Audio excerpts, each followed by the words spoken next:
Sunan Gunung Jati dikenal oleh masyarakat Jawa sebagai salah satu wali songo yang terkenal dengan cara berdakwahnya melalui jalur politik. Beliau lahir pada tahun 1448 dari pasangan Syarif Abdullah Umdatuddin bin Ali Nurul Alam dengan Nyai Rara Santang yang merupakan putri dari Sri Baduga Maharaja Prabu Siliwangi. Berlatarkan kehidupan kerajaan, Sunan Gunung Jati memiliki keahlian dalam berpolitik yang beliau manfaatkan dalam menyebarkan dakwah kepada masyarakat di Pulau Jawa, khususnya Jawa Tengah dan Jawa Barat.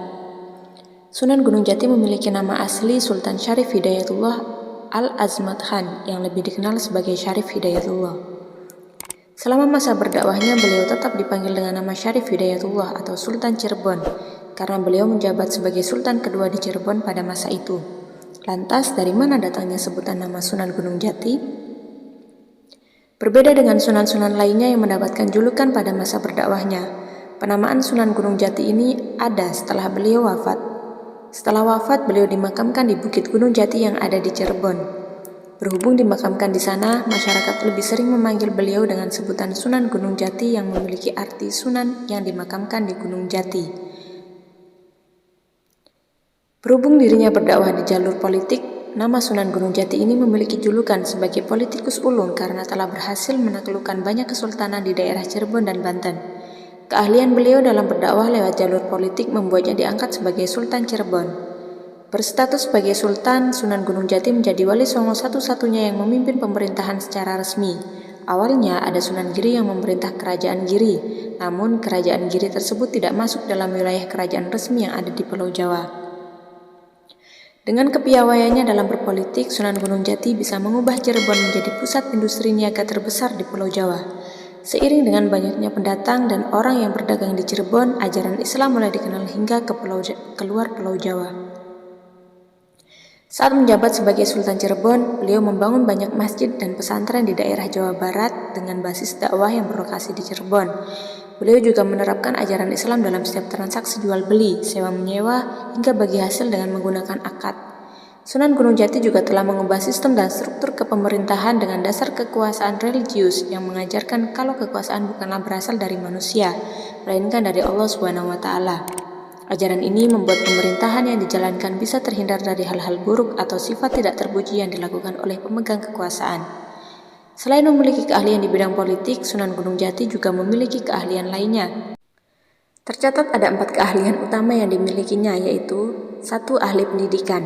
Sunan Gunung Jati sangat cerdas dan piawai dalam mengajar murid-muridnya, baik itu mengajar ilmu keagamaan hingga keterampilan lainnya.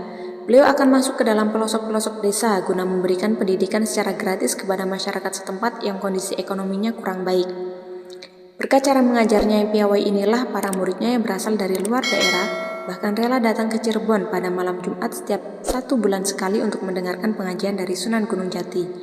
Hingga kini tradisi menggelar pengajian sebulan sekali masih ada dan banyak yang melakukannya meski yang mengajar bukan Sunan Gunung Jati. 2. Ahli bahasa. Sunan Gunung Jati sangat lihai dalam berbahasa, tak hanya bahasa daerah saja tapi juga bahasa asing. Diketahui beliau telah menguasai hingga 99 bahasa. Hal ini dikarenakan beliau merasa harus menguasai bahasa lain supaya memudahkan dalam berkomunikasi, berdakwah, hingga membuat kesepakatan politik nantinya dengan pihak lain. Yang ketiga adalah ahli ilmu kedokteran. Salah satu keahlian yang dimiliki oleh Sunan Gunung Jati adalah ilmu kedokteran. Beliau memiliki keterampilan dalam dunia medis, mulai dari mengetahui penyakit seseorang dengan gejala-gejala yang dimilikinya hingga bagaimana cara pengobatan yang harus dilakukan.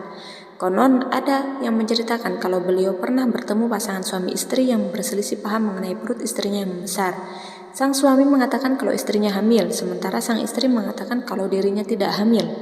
Mereka pun memutuskan untuk datang ke Sunan Gunung Jati dan saat diperiksa ternyata perut yang membesar tersebut adalah karena tumor. Setelah mengetahui adanya tumor dalam perut tersebut, Sunan Gunung Jati mengeluarkan tumor tersebut tanpa operasi bedah. Yang keempat, ahli strategi perang. Keahlian lain yang dimiliki oleh Sunan Gunung Jati adalah ahli strategi perang. Menjadi Raja Cirebon membuatnya perlu menguasai strategi perang supaya bisa mempertahankan wilayah kekuasaannya. Berkat kelihayannya dalam berstrategi perang, beliau berhasil menaklukkan kerajaan Raja Galuh, Kuningan, dan Talaga. Beliau bahkan bisa menguasai Sunda Kelapa. Bisa dikatakan kalau wilayah kekuasaan Kesultanan Cirebon bisa mencapai seluruh Jawa Barat dan hampir separuh Jawa Tengah berkat strategi perang darinya. Itulah sekilas cerita sejarah mengenai Sunan Gunung Jati. Semoga kita bisa belajar banyak dari kisah hidup memimpin Wali Songo ini. Allahu a'lam bishawab.